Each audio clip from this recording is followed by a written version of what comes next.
Mikey was startled awake around 11 o'clock in the morning by the sound of his sister screaming bloody murder. Jumping up from the couch, he quickly grabbed the poker from the fireplace and rushed to his sister's room.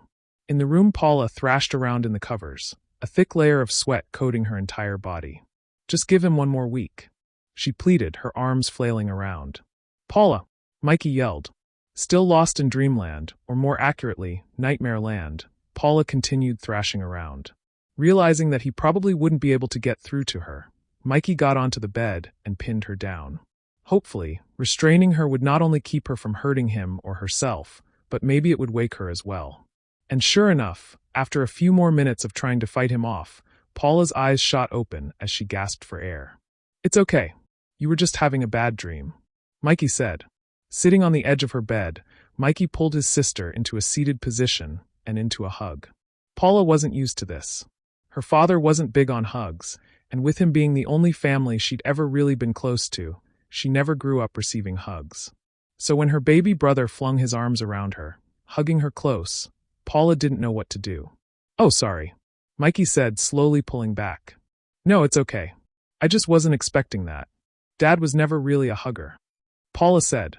Mikey scratched the back of his head. "Speaking of Dad, we should probably get going," Mikey said, causing Paula to nod. "You nervous?" Paula asked as she pulled into the drive-thru of a Dunkin' Donuts. "Yes and no. If Dad values family as much as he says he does, then he'll be happy to see me. But does he trust me?" Mikey said. That question had been in the back of Mikey's mind since he left his mother's house the night of his 18th birthday. He would hate to have come all this way only for his father to turn him away. "Like I said last night, or this morning rather, Dad doesn't blame you. You were a baby," Paula pointed out. Driving forward, Paula picked up the coffees and donuts before they made their way to the safe house. Making her way around back, Paula was relieved to see only one SUV parked outside. That meant fewer men today. Fewer men were exactly what she and Mikey needed. Hopping out of the car, the siblings made their way inside. Using the private elevator, reserved for Pauly and his closest of men, Paula and Mikey made their way up to the top floor. The elevator led right to Pauly's office, so the siblings didn't have to worry about being seen by the others before they even had a chance to see their father. Lucky for them, today was one of the few days Pauly was actually all alone. Usually Simon or one of Pauly's other men were sitting across from him, chatting him up while he worked.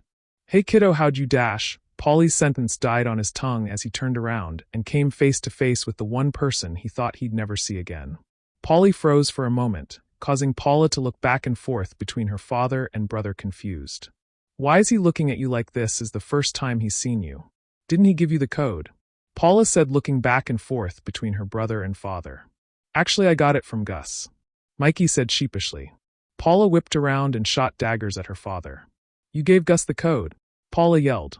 Unlike her father, Paula liked to keep a respectable distance between herself and the men she worked with. Too close, and they started acting funny. "Relax, you're gonna change it tomorrow anyway," Pauly said. Though this was true, Paula hoped her father wouldn't make this a habit. The list of men she could trust in this city was already short as it is. She would hate to have to remove her own father from it. "Next time I'll let you know before I give it out," Pauly said, holding his hands up. Paula nodded sharply. "Thank you," she said. Now that was all squared away, Pauly turned his attention to his son. "Mikey," he said, holding his arms out. Mikey stepped forward, allowing his father to grip his face. Leaning in, Pauly pressed a kiss to both of his son's cheeks before standing back to really take him in. "Look at you. You're a big fucking man now," Paul said, tears starting to form in his eyes. For months after Mikey and Paula's mom took Mikey up and left him, all Pauly did was cry his eyes out. In the mornings before he started his days, anytime he got a moment to himself, and late at night after he put Paula to bed, all Pauly did was cry. He'd lost the one thing that was most important to him, his family. Well, at least a third of it anyways. After those few months, Pauly reminded himself that he still had a daughter to look after and provide for. So Pauly dried his eyes and kept it moving.